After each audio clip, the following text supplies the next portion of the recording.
आमिर, जिस तरह आज सुबह के प्रोग्राम में हम लोग बात कर रहे थे, जो पिच थी उस पिच को देखते हुए और जिस अंदाज से मिचेल सेंटनर ने टॉस जीतकर उन्होंने भारत को पहले खिलाया, आप सबसे पहले बताएं इस फैसले को आप दुरुस्त समझते हैं कि उन्होंने सही फैसला किया था? देखिए, उन्होंने चांस तो लिया, इसमें कोई शक नहीं कि अगर ऑस पड़ती है तो विकेट थोड़ी सी फ्रेशन अप होगी और बैटिंग आसान होगी।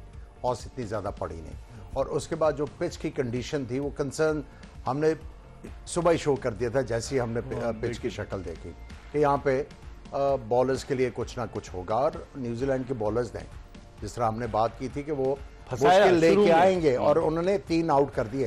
लेकिन आई थिंक जो 98 रन की पार्टनरशिप थी श्रेयस अय्यर और अक्षर पटेल, उसी ने इनको सेव किया। अदरवाइज ये भी मुश्किल में थे। और इनके अलावा देख लें, आपको पांड्या की तरफ से कंट्रीब्यूशन नजर आई, अदरवाइज इतने नहीं नजर आए। टॉप ऑर्डर तो इनका स्ट्रगल किया।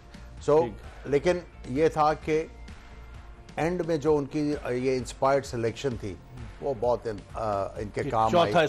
चौथा स्पिनर जो डाला और वो और गेंद स्पिन भी कर रहा था, तो न्यूजीलैंड के बैट्समैन के लिए बहुत मुश्किल हो गया। खुरम, जिस तरह न्यूजीलैंड ने पहले शुरू में 30 पे 3 आउट किए, जो फील्डिंग का मयार है वो दीगर टीमों के लिए एक इंस्पिरेशन है। न्यूजीलैंड की जो फील्डर्स है, खासतौर पर ग्लेन फिलिप, एक ज़माने में हम जॉन्टी रोड्स को कहते थे कि one of the best fielder in the world, अब उसी पोजीशन पर, पॉइंट और गली पोजीशन पर ग्लेन फिलिप जो कैचेस ले रहे हैं। और आज तो ग्लेन फिलिप तो छोड़ें, उनके सबसे सीनियर प्रो केन विलियमसन ने 2 कैचेस लिए, और वो कोई उदास नहीं है कि कप्तानी उनसे चली गई, कोई उदासी उनके चेहरे पे नुमाया नहीं। टीम बैन है, टीम के लिए खेल रहे हैं। आप समझते हैं कि ये फील्डिंग, इसके बावजूद इतनी अच्छी फील्डिंग, इतने अच्छे कैचेस, इसके बावजूद न्यूजीलैंड को के खिलाफ 249 रन हो गए, क्या रीजन क्या है? नहीं, इसमें तो क्रेडिट देना पड़ेगा। थ्रू आउट इनकी अगर ट्रायंगुलर सीरीज जो हुई थी उसमें भी फील्डिंग का स्टैंडर्ड देख रहे, इवन इनका, साउथ अफ्रीका का, ये वो लोग हैं जो बताते हैं पूरी दुनिया क्रिकेट को कि ये स्टैंडर्ड है,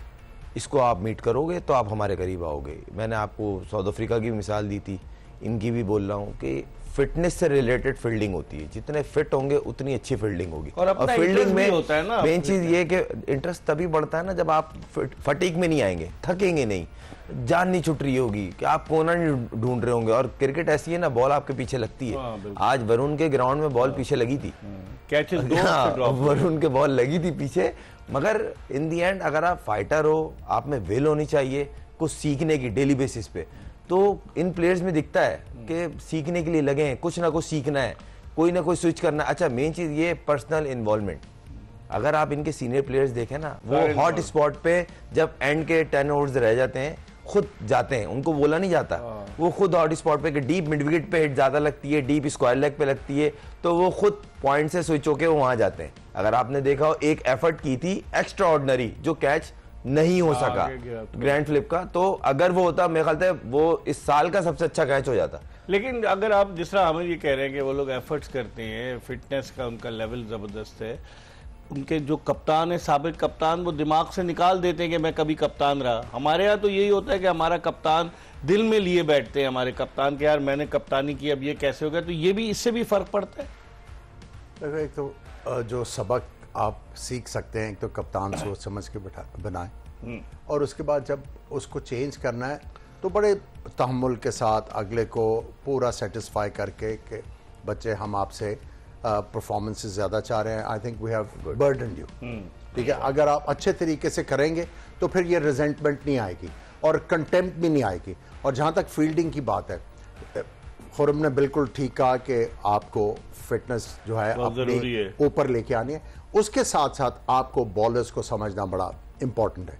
अगर एक bowler back of the length ball कर रहा है ऑफ स्टंप के ऊपर, वो पॉइंट की तरफ ही आएगा बॉल, या वो मिड विकेट की तरफ जाएगा। तो जब आप एज ए फील्डर अपने बॉलर को अंडरस्टैंड करते हैं और फिर आप एंटिसिपेट कर रहे हैं कि बॉल मेरी तरफ आएगा, आपकी फील्डिंग इंप्रूव होगी। ये बहुत इंपॉर्टेंट एस्पेक्ट है कि आपको अपने बॉलर्स का पता हो कि वो क्या करना चाह रहे हैं, आज हमारा प्लान क्या है। तो जब आपको होगा तो फील्डिंग इंप्रूव होगी। आपने कहा कप्तान सोच समझकर बनाना होगा। शादाब खान को बनाने का फैसला सोच समझकर किया जा रहा है, अभी ऐलान तो नहीं हुआ।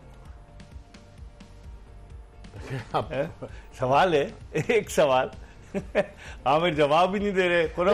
एक क्रिकेटर मेरा सबसे पहले है कि सबसे पहले तो आपने ये देखना है कि इस बंदे को हमने किस वजह से टीम से ड्रॉप किया, क्या इसने वो वाली चीजें इंप्रूव कर ली, क्या इंप्रूव कर ली? अगर उसने इंप्रूव कर ली तो फिर नहीं, फिर एज अ प्लेयर आया वो। नहीं, बिल्कुल सही कहा। पहले आपने उसको थोड़ा सा टाइम देना है कि वो आके अपने आप को टीम में एडजस्ट करे, प्रूव करे, इंटीग्रेट करे ना, सही कह रहे हैं, अपनी जगह वो दोबारा से सीमेंट करे। जब आप समझ लें कि हाँ यार इसकी परफॉर्मेंसेस हैं और इसमें कप्तानी का एक्यूमन भी है, एबिलिटी भी है, then you start thinking about it. तो आपकी बातों से तो ये लगा कि जिस तरह से अगर आप एक प्लेयर को ला रहे हैं तो ये फैसला दुरुस्त साबित नहीं होगा, बैकफायर करेगा। आप कप्तान रहे, आप डायरेक्टर एकेडमी रहे, आपसे ज्यादा कौन जानता है? बार एक चीज का कहा है कि ठीक है हमारी परफॉर्मेंसेस अच्छी नहीं थी, लेकिन जो नी जर्क रिएक्शन है ना वो आपको और ज्यादा तकलीफ पहुंचाएगा। तो ये मशवरे कौन दे रहा है? ये आपको मेरे से ज्यादा पता है। आप हैं शर्लक होम्स, आपको सारी इंफॉर्मेशन, आपने गेंद मेरे आपके साथ इस सेट पे तीसरी सीट नहीं है मेरे नहीं, लेकिन खुरम अभी भी देखें ना जिस तरह से हम बात कर रहे हैं, और इसमें कोई डाउट नहीं कि स्टीव स्मिथ अगर कप्तान नहीं था तो पैट कमिंस की कप्तानी में जान मार कर खेलता था वो। और भी दीगर एग्जाम्पल्स है। इंडिया को आप देख लें, विराट कोहली कप्तान नहीं है, लेकिन विराट कोहली अपने प्लेयर्स को मोटिवेट करता है, हर वक्त इन्वॉल्व रहता है।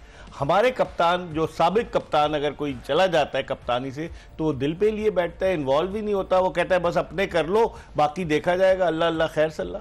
देखें, थोड़ा सा मादरत क्या, थोड़ा हार्श लफ्ज होंगे मगर बोलना ज़रूरी है, और वो क्रिकेट की बेहतरी के लिए, नथिंग किसी से पर्सनल कोई भी नहीं है, ना आप ना मैं ना कोई और।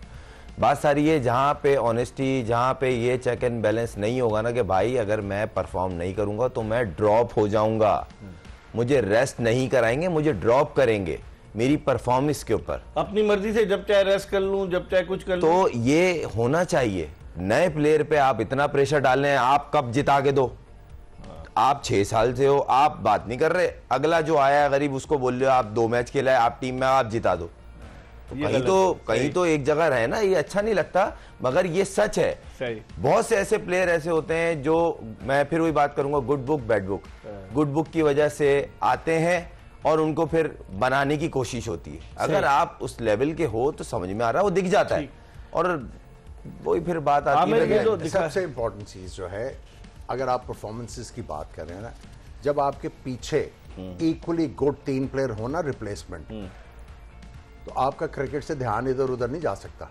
लेकिन जब आप अंधों में काने रह जाएं, कोई आपके पीछे नहीं है, तो फिर क्या होगा? पीछे हैं। अब आपने खुद ही जवाब दे दिया, मुझे तो कुछ कहने की जरूरत ही नहीं है ना, मुझे तो कुछ कहने की जरूरत नहीं है। सो जब तक बेंच नहीं तगड़ा होगा तब तक आप जो हैं वो भी कंप्लेसेंट रहेंगे ना कि अच्छा यार चलो मैं बेंच तगड़ा कौन करेगा? आप ये सोचते हैं अच्छा यार मैं एक सीरीज में बाहर होऊंगा, मुझे कोई एक्स्ट्रा ऑर्डिनरी परफॉर्म करने की ज़रूरत नहीं है, वो फेल होगा और मैं टीम में दोबारा अंदर आ जाऊंगा। अब ये जो प्लेयर है इनको पता है ना कि पीछे कितना कैलिबर है। सही। अगर इनको थ्रेट होता कि कोई मेरी जगह ले लेगा तो चीजें डिफरेंट होती हैं। ऐसा होता है, आप कह रहे हैं 2-3 प्लेयर्स हैं पीछे, प्लेयर हैं, आने नहीं दे रहे ना। कौन नहीं आने प्लेयर भाई, एक चीज पूरा सिस्टम है ना, माफिया भाई देखिए सिस्टम है ना, अगर नहीं आने दे रहे तभी तो ये 6-8 साल से चल रहा है, तो किस वजह से हो रहा है? अब कोई मुझे, मैं डोमेस्टिक खेल रहा हूँ, मैं हवा में बात नहीं कर रहा, प्लेयर बहुत हैं। कितनी उम्र है आप? मेरी 38।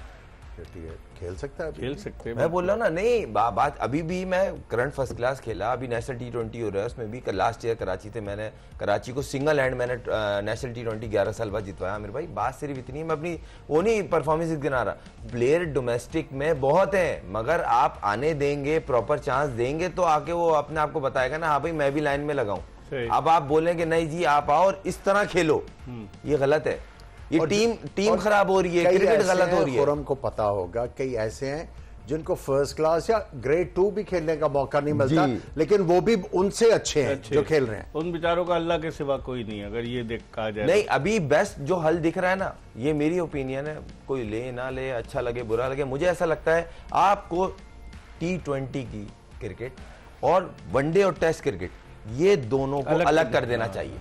टेस्ट और वनडे की टीम सिमिलर हो, क्योंकि हमने अपनी टेस्ट क्रिकेट को थोड़ा आगे लेके जाना है। वो कल्चर खत्म हो गया है जो पहले चलता था। तो वो वनडे से रिलेटेड होती है कि एटलीस्ट स्ट्राइक रोटेट हो, डॉट बॉल्स कम हो, सेशन वाइज क्रिकेट हो। T20 का प्लेयर वनडे में भी आ रहा है, टेस्ट में भी आ रहा है, ये चीज को दूर करना पड़ेगा।